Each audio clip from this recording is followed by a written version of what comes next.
কালি সাংবাদিকক কৈছো মই অসমৰ মুখ্যমন্ত্ৰী আৰু বিটিচিৰ ৰাইজৰ ময়ে মুখ্যমন্ত্ৰী মই ৰাইজৰ লগত থিয় হ'ব লাগিব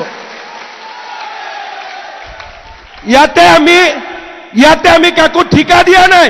যে তুমি কোকৰাঝাৰত বহি থাকিবা মই দিছপুৰত বহি থাকিম তুমিও আৰামত থাকা মইও আৰামত থাকো অসমৰ মুখ্যমন্ত্ৰী আৰামত থাকিব নোৱাৰে যেতিয়ালৈকে বিটিচিৰ মানুহ দুখ আৰু কষ্টত থাকিব অসমৰ মুখ্যমন্ত্ৰী আৰামত থাকিব নোৱাৰে অসমৰ মুখ্যমন্ত্ৰী ওদালগুৰিতো যাব লাগিব অসমৰ মুখ্যমন্ত্ৰী তামুলপুৰতো আহিব লাগিব কোকৰাঝাৰতো যাব লাগিব চিৰাঙতো যাব লাগিব মুখ দিছপুৰৰ শান্তি নালাগে বিটিচিৰ মানুহৰ মুখ শান্তি লাগে বিটিচিত বিকাশ লাগে সেই কাৰণে কংগ্ৰেছে কৈছে আপুনিও নাহিব মইও নাহিব মই কৈছো নহয় আপোনালোকো দিছপুৰত আহক আৰু মইও কোকৰাঝাৰ যাম তেতিয়াহে অসমখন ধুনীয়া হ'ব আমাৰ কোনো আপত্তি নাই হাগ্ৰামা মহিলাৰী প্ৰমোদ বড়ো আপোনালোকো দিছপুৰত আহক কিন্তু আমাক বন্ধ নকৰিব তামুলপুৰত যোৱাৰ পৰা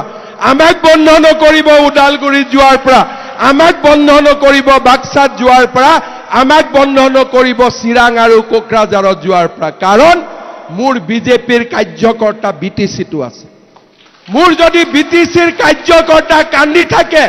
নলবাৰীৰ কাৰ্যকৰ্তা কামৰূপৰ কাৰ্যকৰ্তাই হাঁহি থাকিব কেতিয়াও নোৱাৰে আমি একে ভাৰতৰ সন্তান একে বিজেপিৰ এমাত্ৰ ৰাস্তাৰ ইফালে আমি আৰামত থাকিম আৰু ইয়াত আপোনালোকে কষ্টত থাকিব হেয়া হ'ব নোৱাৰে আৰু সেই কাৰণে যোৱা 5 বছৰত বিটিচিত মই 112তকৈও বেছি আহিছো আৰু মানুহৰ মাজত সম্পৰ্ক বনাইছো কোনো জাতিৰ বিৰুদ্ধে নহয় সকলো যাত্ৰীকে একত্ৰিত কৰিছো বড়োলেণ্ডত বিশ্ববিদ্যালয় দিছো